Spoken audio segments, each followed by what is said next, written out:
श्री गणेशाय नमः। हर हर महादेव। कार्तिक महात्म्य 23वां अध्याय। नारद जी ने राजा पृथु से कहा, हे राजन, इसी कारण के उद्यापन में तुलसी की जड़ में भगवान विष्णु की पूजा की जाती है। तुलसी का मूल प्रदेश भगवान विष्णु को प्रसन्न करने वाला है। हे राजन, तुलसी का पौधा जिस घर में वर्तमान है वह घर तीर्थ स्वरूप है और उस घर में यम के दूत कभी नहीं आते। सब पापों का नाश करने वाला, अभीष्ट फल को देने वाला है। जो मनुष्य तुलसी का पौधा लगाता है वह यमराज को नहीं देखता। भगवती नम्रता का दर्शन, गंगा स्नान व तुलसी के पौधे का संसर्ग, यह तीनों पुण्यप्रद हैं। तुलसी का पौधा लगाने से, सींचने से, दर्शन से और तुलसी को छूने से कामिक, वाचिक, मानसिक आदि संपूर्ण पाप नष्ट हो जाते हैं। जो प्राणी तुलसी के दल से भगवान शंकर का पूजन करते हैं वह पुनः गर्भ में नहीं जाते। निसंदेह वे जीवन मुक्त हो जाते हैं। तुलसी के दल में पुष्कर आदि समस्त तीर्थ, गंगा आदि संपूर्ण नदियां और विष्णु प्रभृति सब देवता निवास करते हैं। तुलसी के साथ यानी तुलसी के पास जो अपना प्राण विसर्जन करता है वह चाहे कितना बड़ा पापी क्यों न हो, उसको यमराज नहीं देख सकते।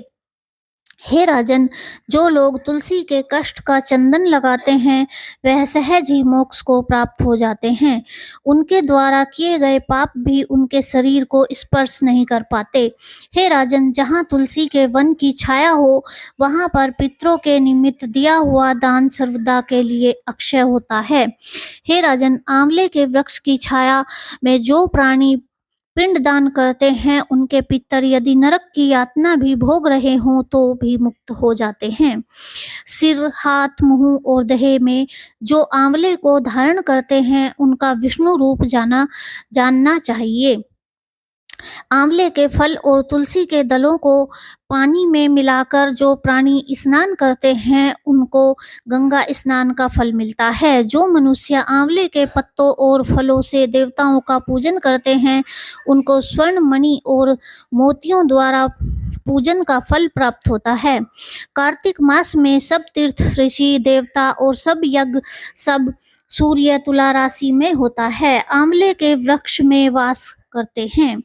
जो मनुष्य द्वादशी तिथि को तुलसी का दल और कार्तिक में आंवले का पत्ता तोड़ता है वह रौरव नरक में वास करता है। जो कार्तिक में आंवले की छाया में बैठकर भोजन करता है उसके अंत संसर्ग में सब दोष नष्ट हो जाते हैं। कार्तिक मास में जो आंवले की जड़ में भगवान विष्णु का पूजन करता है उसको श्री विष्णु क्षेत्रों के पूजन का फल मिलता है। आंवले तथा तुलसी की महत्ता का वर्णन करने में श्री ब्रह्मा जी भी असमर्थ हैं। इसलिए धात्री और तुलसी की जन्म कथा सुनने से मनुष्य अपने वंश सहित मुक्ति प्राप्त करता है। जय हो श्री विष्णु जी की।